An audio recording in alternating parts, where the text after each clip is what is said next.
നമസ്കാരം. ആശാ വർക്കർമാരുടെ സമരം ഒത്തുതീർപ്പാക്കുക, അങ്കണവാടി ജീവനക്കാരുടെ ശമ്പള വർധനവ് ഉൾപ്പെടെയുള്ള ആവശ്യങ്ങൾ സർക്കാർ അംഗീകരിക്കുക എന്നീ ആവശ്യങ്ങൾ ഉന്നയിച്ച് പല്ലാരിമംഗലം മണ്ഡലം കോൺഗ്രസ് കമ്മിറ്റിയുടെ നേതൃത്വത്തിൽ പല്ലാരിമംഗലം പഞ്ചായത്ത് ഓഫീസിൽ ധർണാ സമരം നടന്നു. ധർണാ സമരം farmers bank president Boban Jacob ഉദ്ഘാടനം ചെയ്തു. മണ്ഡലം പ്രസിഡന്റ് KM അബ്ബാസ് അധ്യക്ഷത വഹിച്ചു.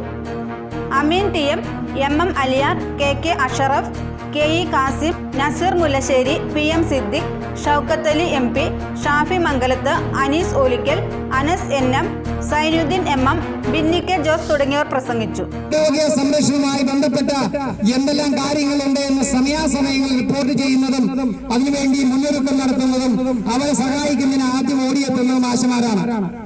അതിന് പുറമെ അവരെ അധികമായി ജോലി ചെയ്യിപ്പിക്കുന്നതിന്റെ ഭാഗമായി ഈ ഗവൺമെന്റ് അവർക്ക് ഹോസ്പിറ്റൽ ഡ്യൂട്ടി ഉൾപ്പെടെ ധാരാളം പണികൾ പുതിയതായി നൽകി അവരെ ബുദ്ധിമുട്ടിക്കുന്ന തരത്തിലേക്ക് മുന്നോട്ട്